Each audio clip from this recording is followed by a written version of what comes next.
بسم الله الرحمن الرحيم. آيات القرآن الممنوعة. أخي المسلم، أنت مغفل. نعم، لقد استغفلوك هؤلاء الشياطين. كيف تشاهد ما يحدث الآن في بلاد المسلمين وتظن أن هذا يرضي الله عز وجل ورسوله؟ كيف أقنعوك أن هذا هو الدين الصحيح الوسط السليم، وأن من يريد تطبيق ما أنزل الله حقا هم تكفيريين وخوارج أو خونة وصناعة أمريكية وممولين من الخارج؟ في هذا الفيديو سأظهر لك جانب بسيط من جوانب الدين الإسلامي الحق، دين التوحيد، ويمكنك أن تراجع كل ما أقوله في تفسير آيات الجهاد والنفير والقتال في سبيل الله، وآيات المنافقين، وآيات الحكم بما أنزل الله عز وجل، وما قاله الرسول عليه الصلاة والسلام في هذه الجوانب من أحاديث صحيحة. لنبدأ. الجهاد في الإسلام ينقسم إلى قسمين. القسم الأول هو جهاد النفس، وهو مجاهدة النفس الأمارة بالسوء للابتعاد عن المحرمات وأداء الطاعات، وهذا القسم هو مجرد تأهيل للقسم الثاني وهو الجهاد بالنفس، أي التضحية بالنفس في سبيل إعلاء كلمة الله وتكون كلمة الله هي العليا من خلال مجاهدة الكفار ونصرة الدين، وهو الهدف المطلوب. الله عز وجل أظهر لنا في القرآن الكريم كيف علم الرسول عليه الصلاة والسلام وأصحابه الجهاد على مراحل. المرحلة الأولى مجاهدة النفس وعدم القتال، في قوله تعالى: كفوا أيديكم. ومن هنا بدأ جهاد النفس، حيث أراد المسلمين الأوائل بمكة قتال الكفار الذين يعتدون عليهم ويصدموهم ويعذبوهم، فأرادوا الانتقام من الكفار، ولكن علم الله عز وجل أن رغبتهم في قتال الكفار نابعة من حامية الجاهلية، أي رغبتهم في قتال الكفار فقط للانتقام، وهذا لا يرضي الله عز وجل. الله يريد أن يكون القتال فقط في سبيله وفي سبيل نصرة الدين، فأراد الله عز وجل تقويم أنفس المسلمين وتعليمهم الصبر والطاعة من خلال كف أيديهم عن الكفار وعدم القتال. والسبب الآخر حتى لا يكونوا فريسة سهلة في يد الكفار بسبب قلة عددهم وتمكن الكفار منهم وعدم وجود جبهة لهم. ثم أتت المرحلة الثانية بعد الهجرة إلى المدينة في قوله تعالى: أذن للذين يقاتلون بأنهم ظلموا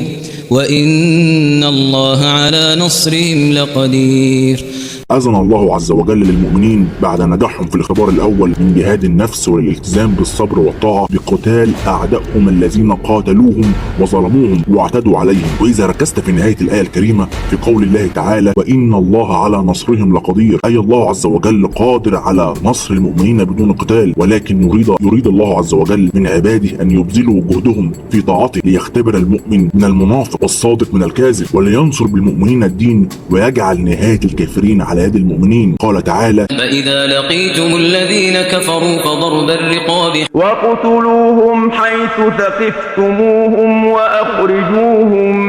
من حيث أخرجوكم والفتنة أشد من القتل.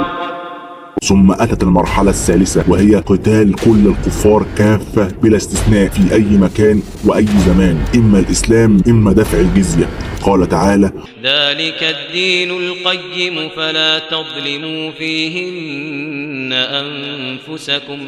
وقاتلوا المشركين كافة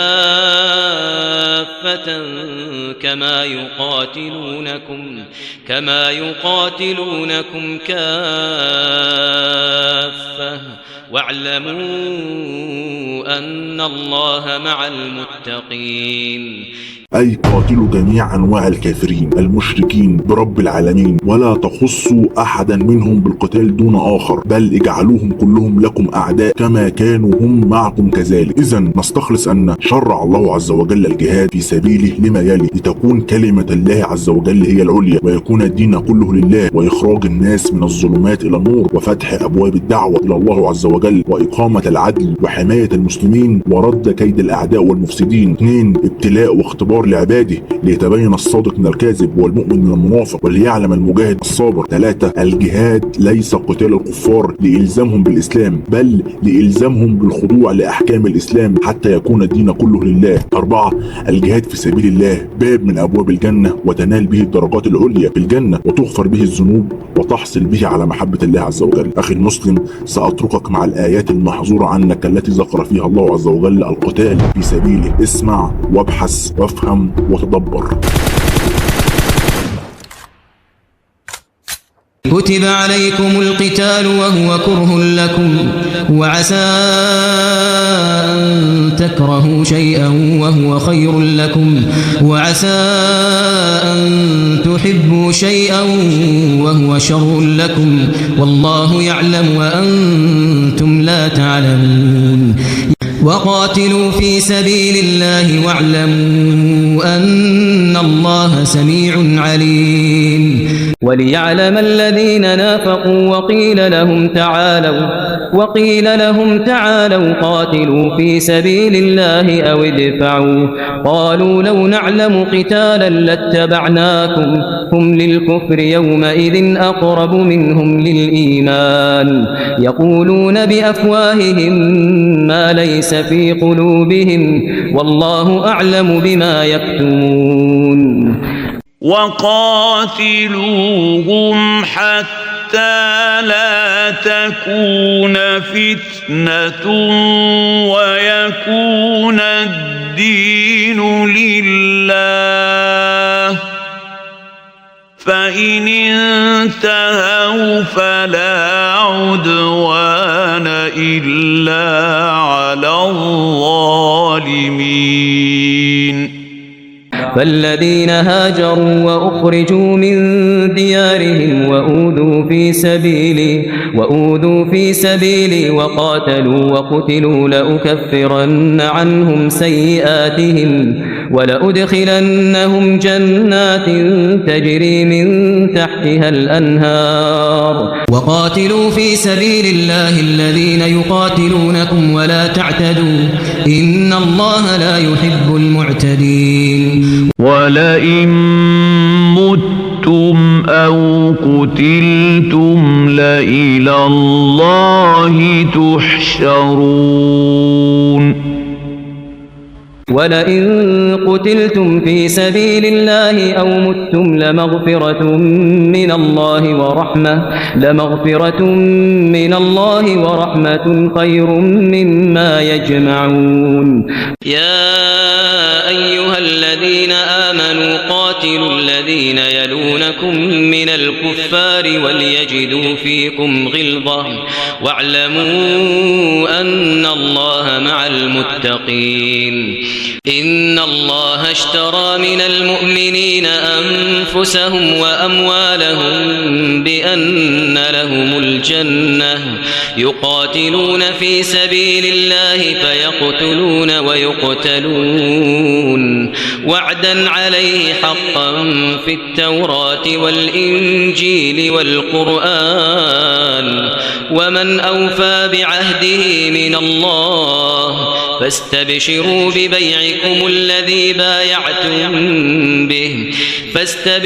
ببيعكم الذي بايعتم به وذلك هو الفوز العظيم ستجدون آخرين يريدون أن يأمنوكم ويأمنوا قومهم كلما ردوا إلى الفتنة أركسوا فيها فإن لم يعتزلوكم ويلقوا إليكم السلم ويكفوا أيديهم فخذوهم وقتلوهم حيث ثقفتموهم وأولئكم جعلنا لكم عليهم سلطانا مبينا ودوا لو تكفرون كما كفروا فتكونون سواء فلا تتخذوا منهم أولياء حتى يهاجروا في سبيل الله فإن تولوا فخذوهم وقتلوهم حيث وجدتموهم ولا تتخذوا منهم وليا ولا نصيرا فقاتل في سبيل الله لا تكلف إلا نفسك وحرض المؤمنين عسى الله أن يكف بأس الذين كفروا والله أشد بأسا وأشد تنكيلا ألم تر إلى الذين قيل لهم كفوا أيديكم وأقيموا الصلاة وآتوا الزكاة فلما كتب عليهم القتال إذا فريق منهم يخشون الناس كخشية الله أو أشد خشية وقالوا ربنا لم كتبت علينا القتال لولا أخرتنا إلى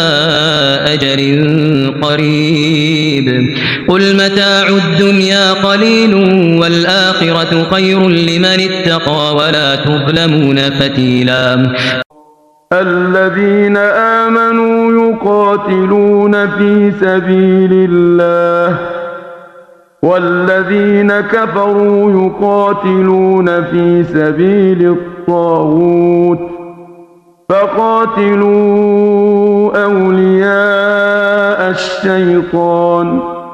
إن كيد الشيطان كان ضعيفا وما لكم لا تقاتلون في سبيل الله والمستضعفين من الرجال والنساء والولدان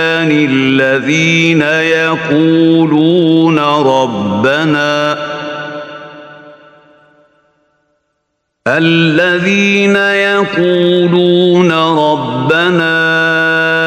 أخرجنا من هذه القرية الظالم أهلها واجعل لنا من لدنك وليا واجعل لنا من لدنك نصيرا فليقاتل في سبيل الله الذين يشرون الحياة الدنيا بالآخرة ومن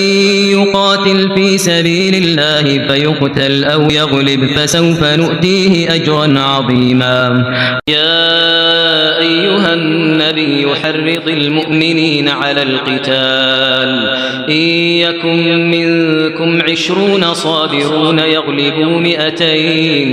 وإن يكن منكم 100 يغلبوا 1000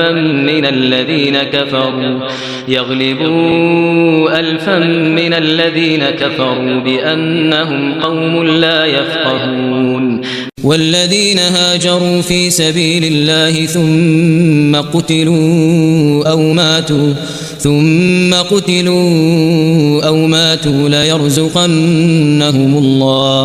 ليرزقنهم الله رزقا حسنا وإن الله لهو خير الرازقين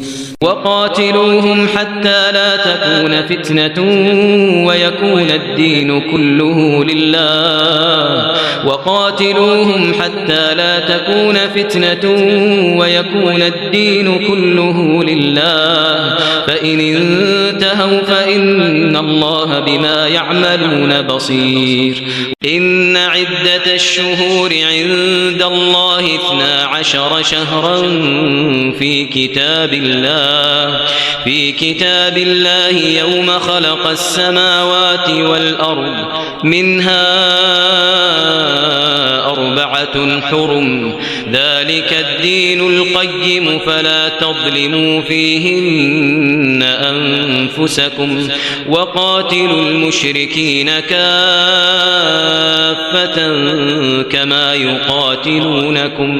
كما يقاتلونكم كافة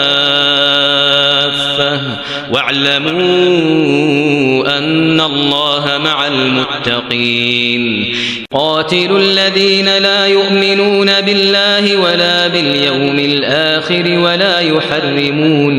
ولا يحرمون ما حرم الله ورسوله ولا يدينون دين الحق من الذين أوتوا الكتاب حتى يعطوا الجزية عن يد وهم صاغرون ويقول الذين آمنوا لولا نزلت سورة فإذا أنزلت أنزلت سورة محكمة وذكر فيها القتال رأيت الذين في قلوبهم مرض ينظرون إليك نظر المغشي عليه من الموت فأولى لهم فلم تقتلوهم ولكن الله قتلهم وما رميت إذ رميت ولكن الله رمى وليبلي المؤمنين منه بلاء حسنا إن الله سميع عليم قل للمخلفين من الأعراب ستدعون إلى قوم أولي بأس شديد تقاتلونهم أو يسلمون فإن تطيعوا يؤتكم الله أجرا حسنا وإن تتولوا كما توليتم من قبل يعذبكم عذابا أليما قاتلوهم يعذبهم الله بأيديكم ويخزهم وينصركم عليهم ويشف صدور قوم مؤمنين ألا تقاتلون قوما نكثوا أيمانهم وهموا بإخراج الرسول وهم بدأوكم أول مرة أتخشونهم فالله أحق أن تخشوه إن كنتم مؤمنين قد كان لكم آية في فئتين التقتا فئة تقاتل في سبيل الله وأخرى كافرة يرونهم مثليهم رأي العين والله يؤيد بنصره من يشاء إن في ذلك لعبرة لأولي الأبصار وإن نكثوا أيمانهم من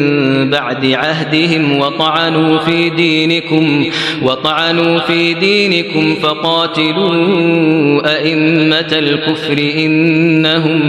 إنهم لا أيمان لهم لعلهم ينتهون وما لكم ألا تنفقوا في سبيل الله ولله ميراث السماوات والأرض لا يستوي منكم من أنفق من قبل الفتح وقاتل أولئك أعظم درجة من الذين أنفقوا من بعد وقاتلوا وكلا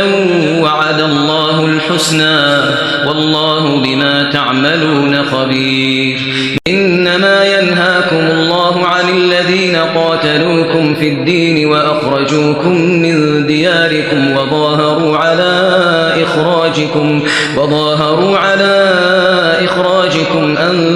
تولوهم ومن يتولهم فأولئك هم الظالمون لا ينهاكم الله عن الذين لم يقاتلوكم في الدين ولم يخرجوكم من دياركم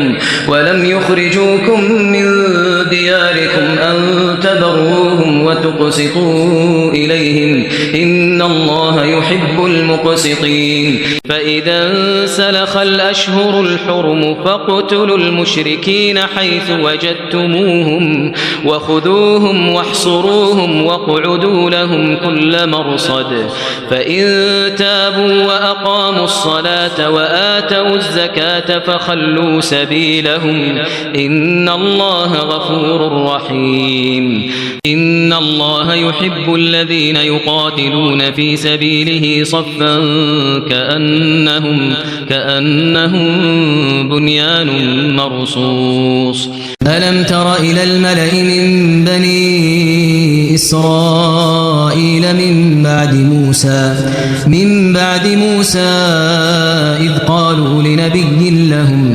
إذ قالوا لنبي لهم ابعث لنا ملكا نقاتل في سبيل الله قال هل عسيتم إن كتب عليكم القتال ألا تقاتلوا قالوا وما لنا ألا نقاتل في سبيل الله وقد أخرجنا من ديارنا وأبنائنا فلما كتب عليهم القتال تولوا إلا قليلا منهم والله عليم بالظالمين